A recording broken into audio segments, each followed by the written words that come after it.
말씀이 마음에 새겨지는데 그것이 결국 에스겔서에서는 성령님의 내주하심으로 말미암아 이루어지게 될 것을 말하는 거예요. 그래서 결국 에스겔이 내다본 것은 거기에 보면 죄 씻음과 성령의 내주가 나오죠. 그 물로 씻는 이야기가 나오죠. 그래서 그 메타포가 다시 어디에 나오냐면 전에 최정기 교수님도 설명하셨는데 요한복음 3장에 보면 물과 성령으로 거듭나는 이야기가 또 나오죠. 이것들이 다 성경의 하나로 연결되어 있죠. 그 다음 구약에 나타난 복음 한 축이 뭐냐면 하나님의 통치에 대한 기쁜 소식이에요. 이미 봤죠. 하나님 나라의 복음. 그래서 시편 96편 2절 3절 10절부터 13절 찾아서 다 밑줄 그으시거나 쓰시면 좋고요. 그리고 우리가 오늘 봤죠. 이사야 40장 9절 10절 52장 7절 여기서 선지자가 예언한 복음이 뭐였습니까? 장차 하나님이 오셔서 친히 그가 다스리실 것이다.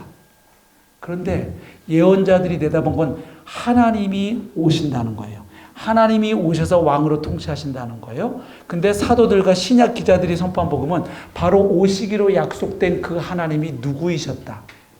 하나님의 아들 예수 그리스도이셨다 이거예요. 그러니까 결국 이사야가 선포한 복음은 하나님이 주가 오셔서 친히 그가 주가 되셔서 왕으로 다스리신다고 같은 이야기를 바울은 십자가에 죽으시고 부활하신 예수가 주님으로 등극하셔서 그가 다스리신다.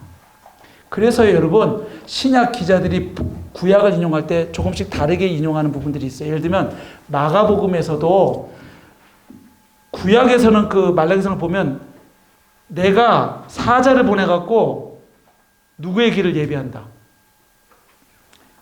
내 길을 예비한다. 그렇게 돼. 구약을 잘 보세요. 그러니까 하나님이 내 사자를 먼저 보내갖고 그 사자로 하여금 내 길을 예비하게 하겠다. 이렇게 돼 있죠. 근데 마가가 그 구절을 인용할 때는 살짝 바꾸죠. 어떻게? 내가 내 길을. 그래서 거기 내는 누구예요? 예수님이거든요. 그러니까 결국 신약 기자들은 안 거예요. 오시기로 약속된 하나님이 누구셨다는 것을. 하나님의 아들이신 예수 그리스도. 그래서 그걸 인용을 그렇게 살짝 그게 실수한 게 아니란 말이에요. 그러니까 오시기로 약속되어 있는 그래서 오셔서 다스리고 통치하기로 약속된 하나님이 결국은 누구이셨다? 아들 예수 그리스도셨다.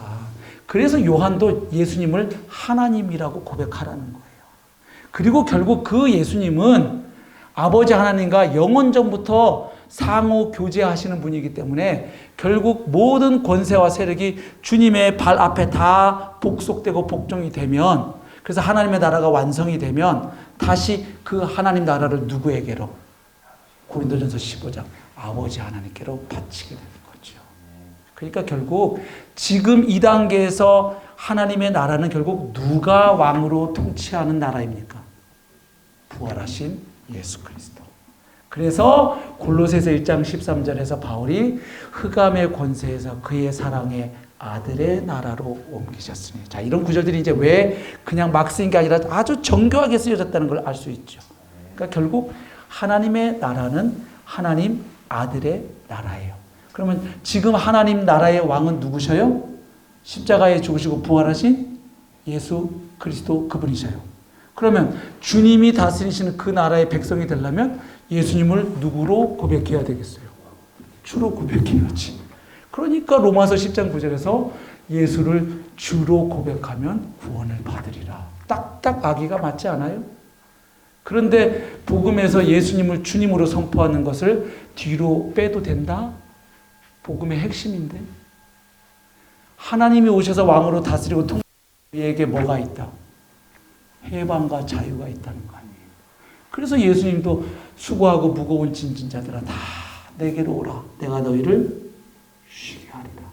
그래서 로마서에서 바울은 그 나라의 통치 방식은 은혜의 통치라는 거예요. 그래서 아까 로마서 5장에서 또 보셨잖아요. 믿음으로 의롭다 한 사람들은 하나님과 화평을 누리고 어디에 들어와 있다? 바로 그 은혜의 자리로, 은혜의 영역 안으로 들어와 있어요. 그래서 그 영역은 예수님께서 의와 정의와 사랑으로 다스리고 통치하신 나라고 그 하나님 나라에는 뭐가 있느냐? 의와 평강과 희락이 있는 거예요. 로마서에서 얘기하죠. 이게 다 딱딱 맞아떨어지잖아요. 예.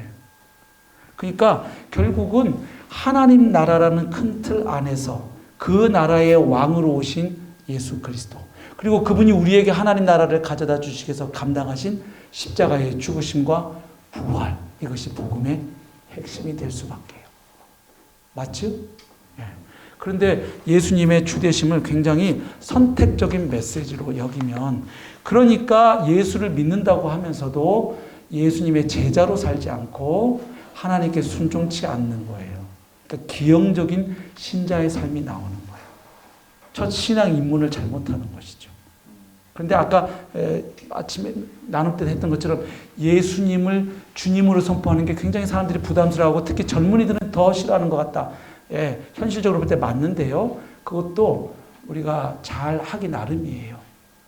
예수님이 주가 되시는 게 왜 기쁜 소식인지를 그래서 잘 설명해야 돼요. 그걸 설명을 안 하고 예수님이 주야 꿇어! 이렇게 하니까 뭐 이렇게 되죠. 내가 주인 노릇하고 살아온 인생들이 갑자기 주님 앞에 꿇어요.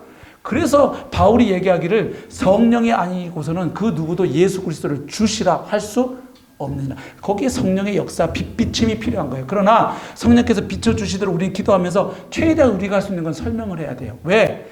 내가 주인이라고 생각하는 그 상태는, 이 세상은 그게 참 자유로운 상태고 내가 내 주인이고 자율적인 인간의 삶을 산다고 생각하는데, 에베소서에 보면 과거에 그리스도 밖에 있을 때 너희가 어떤 상태였다. 그때 너희는 세상 풍조의 종노릇 하고 또 뭐예요? 이 세상의 공중의 권세 잡은 자에게 종노릇 하고, 그 다음에 또 하나가 뭐죠?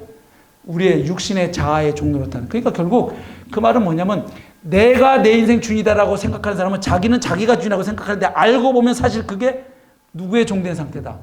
정확하게 죄의 종이고 마귀의 종이라는 거죠. 그러니까 결국 우리는 그들이 복음을 받아들이려고 하냐면, 자기는 그동안 잘 먹고 잘 살아왔다고 생각하는 인간들에게 그게 얼마나 하나님의 생명에서 분리되어 있는 네가 정말 하나님이 원래 의도하셨던 그 놀랍고 풍성한 진짜 인간다운 삶을 네가 얼마나 그동안 놓치고 살아오고 비참하게 살아왔는지를 보여줘야 되고, 그리고 결국 그런 너를 기다리고 있는 것은 무시무시한 하나님의 진노의 심판, 지옥이 너를 기다리고 있다는 걸 보여줘야 되는 거예요. 그런데 그런 너를 하나님이 너무도 끔찍하게 사랑하셔서, 얼마나 사랑하셨으면 사랑하다 미쳐버리셔서 자기 아들을 너를 위해서 내어주셨다. 그래서 너를 다스리고 통치하시는 왕은 너를 위해 자기 전부를 내어주신 분이 너의 주님이시고, 그분이 남은 너의 인생을, 아니 너의 영원한 운명을 책임져 주기를 원하신다. 이렇게 갈 때 하고요, 그냥 굴어 이렇게 하니까, 그리고 그걸 전하는 우리의 자세도 막 교만하고 억압적이고, 복음은 기쁜 소식 아니에요. 그러면 기쁜 소식답게 전해야 될 거 아니에요. 할렐루야. 예. 그래서 결국 구약의 복음도 메시아의 복음과 하나님 나라의 복음입니다. 그러니까 바울이 전했던 복음이 뭐였어요? 하나님 나라와 주 예수 그리스도에 관하여 거침없이 담대하게 전하더라. 아멘. 복음의 핵심이죠. 여기까지 하겠습니다. 감사합니다.